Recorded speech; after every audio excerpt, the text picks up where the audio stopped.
Hey guys, this is Comic and today I'm doing a review for Supergirl Being Super issue 2. And before I start talking about this issue, just want to give you guys a couple updates. Of course, I have Comic episode 183, and that's show where I review all the comics I read this week in one show. The exclusive comics for the show are in description below, and the episode will be annotated by Friday. Also, guys, I do have the Kickstarter going on for Father Like Daughter issue 4, so if you'd like to go check that out, that'd be awesome. That will also be annotated.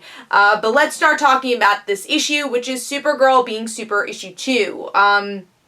So with this issue, it leaves off or starts where we left off with issue 1, where there's this big earthquake, and Kara is looking for her friends, Dolly and her other friend, and one of her friends ends up dying in her hands pretty much because Kara has her using her super strength and something goes wrong. Her powers are on the fritz again and her friend falls. So the rest of this issue tackles Kara's mourning of her friend and these human emotions she's feeling with it. But also it's the connection of her past. And it's interesting because it's connecting the mourning of Krypton, where she doesn't even know that exists. And it's a really cool analysis on the relationships that Kara has. Her dynamic with her parents and her friend Dolly. You know, with her friend Dolly, we see kind of a different dynamic because one of their friends died in their group. So obviously their dynamic's going to be different. And they both don't know how to deal with these emotions. They're both in shock. So it's interesting that they kind of avoid each other because it's not that they don't want to talk to each other. They just don't really know how after this situation. And then even the way Kara talks to her parents, her mom is, kind of open to talk about, her feelings and makes soup for her. And even mentions her running shoes, talk about her powers a bit. But then Kara's father just says, oh, your friend died. How do you feel about that? Are you okay? But that's kind of it. He doesn't really go further. And Kara, there's this awesome scene where Kara's in this tutu and talks about being a kid and having these abilities and having these alien powers pretty much, or alien to her. She doesn't know she's an alien yet. And how her father just kind of stopped talking about her abilities. Obviously, they know about them, but Kara really keeps this all inside. It's bottled up. So this issue is obviously, and it talks about mourning a friend, but it's also an analogy for what she's feeling with her abilities and in this past she doesn't know about.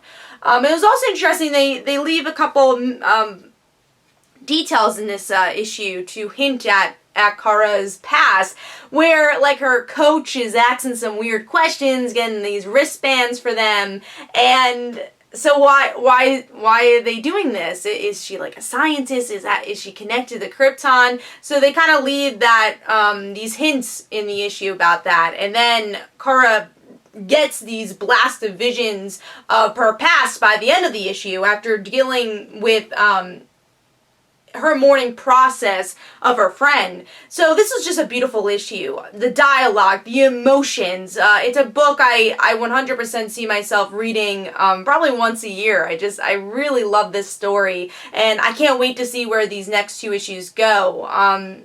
It's so interesting because I've said this with issue 1 too. It tackles Supergirl in such a new way because Supergirl is always about being an alien. She knows she's an alien. She knows Krypton. But how about if you take that away from her? How about if she's just a human? She's just a human. She just knows about Earth.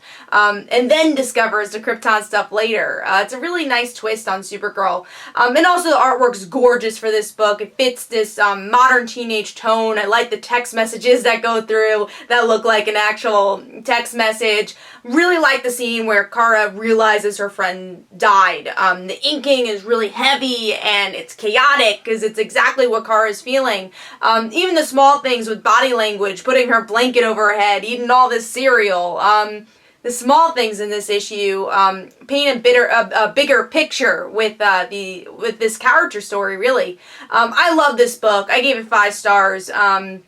And I can't wait for the next issue. I can't believe we have to wait another 2 months, but it's worth it because you get more pages when it does come out. So definitely pick up Supergirl Being Super if you haven't picked up this book. And issue 2 is as amazing as issue 1 in a different way, but yeah, it's just a great book. So hopefully you guys enjoyed. This is Comic Uno. Don't forget to follow me on Twitter. Don't forget to like my Facebook page. Also, description below, there are links for my comic book, Like Father, Like Daughter. And don't forget to like the Facebook page of Like Father, Like Daughter. And I'll see you guys later. Bye.